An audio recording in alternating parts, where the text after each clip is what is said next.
আজ গরিব বলে, পকেটে টাকা নেই বলে মন্দিরে গিয়ে মায়ের দর্শন করতে পারি না। দূর থেকে মাকে দেখে চলে আসতে হয়। আজকে সেই বিখ্যাত গানের দুটি লাইন আমার মনে পড়ে যাচ্ছে।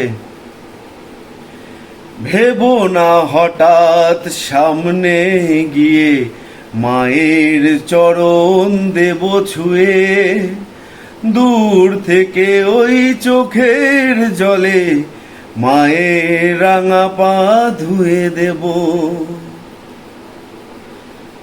গানের লাইন ঠিক বললাম কিনা সেটা পরে আলোচনা করে নিন।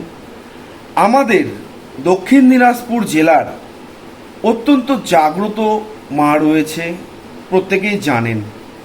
আমি নাম এজন্য নিচ্ছি না, তাতে অনেকের খারাপ লাগতে পারে, কিন্তু যেটা ঘটে চলেছে এবং চলছে, মায়ের মন্দিরে গেলে, মায়ের মন্দিরে ঢুকে মায়ের চরণ যদি আমরা ছুঁতে চাই, কিংবা মায়ের মন্দিরের ভিতরে যদি আমরা প্রবেশ করতে চাই, তবে 100 টাকা করে কুপন কেটে তবেই মায়ের মন্দিরের ভিতরে আমরা ঢুকতে পারবো সাধারণ মানুষ।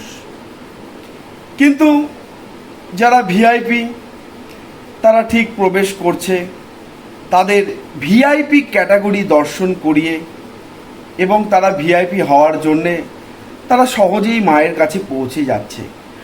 আমার প্রশ্ন তাদের কাছে, যারা এই নিয়ম বানিয়েছেন, মা কি আপনাদের বলে দিয়েছে যে শুধুমাত্র যারা ভিআইপি তারাই শুধু আমার ভক্ত, কিংবা তারাই শুধু আমার সন্তান? তারা কি আপনাদেরকে স্বপ্নাদেশ দিয়েছে? মা কি আপনাদের স্বপ্নাদেশ দিয়েছে যে শুধুমাত্র ভিআইপি যারা তারাই আপনাদের ভক্ত, তারাই মায়ের সন্তান, আর আমরা যারা সাধারণ ঘরের ছেলে, সাধারণ ঘরের ছেলে মেয়ে, যারা মন থেকে ইচ্ছা হয় মায়ের কাছে গিয়ে মায়ের চরণ ধরে মাকে দুটো প্রণাম করি, মায়ের কাছে নিজের মনোবাসনা খুলে বলি, আমাদের কাছে সেই সুযোগ নেই। কারণ 100 টাকাটা বড় কথা নয়। এই টাকার গল্প গোটা দেশ জুড়েই বিভিন্ন জায়গায় হয়ে আসছে, কোথাও 100 তো কোথাও 500। যারা এই ঘটনার সাথে সম্মুখীন হয়েছেন তারা জানেন এটা কতটা যন্ত্রণাদায়ক যে নিজের মায়ের কাছে যেতে হলেও এখন নাকি টাকা দিতে হবে। 100 টাকা দেওয়াটা কোনো বড় ব্যাপার নয়, কিন্তু মা কি বলেছে যে আমার সন্তান যদি 100 টাকা না দিতে পারে তাহলে সেই সন্তান আমার মন্দিরের ভিতরে প্রবেশ করতে পারবে না, কিংবা সে আমার পা ছুঁয়ে আমাকে প্রণাম জানাতে পারবে না? মা কি বলেছে? আপনারা যারা ধর্মের নামে এসব ব্যবসা শুরু করেছেন, মা কি আপনাদের ক্ষমা করবে?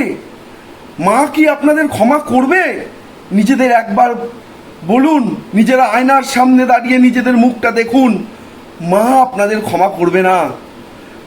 মা সবার জন্যে, পারলে মায়ের জন্যে দরজা, পারলে মায়ের দরজা, কি বলবো, আমার অন্তর ফেটে যাচ্ছে, এতটা কষ্ট লেগেছে কি বলবো। পারলে মায়ের দরজা সবার জন্য খুলে দিন, আর যদি না পারেন তাহলে সবার জন্যই বন্ধ রাখুন, সবাই দূর থেকেই দর্শন করবে। মানুষের মধ্যে ভেদাভেদ করবেন না।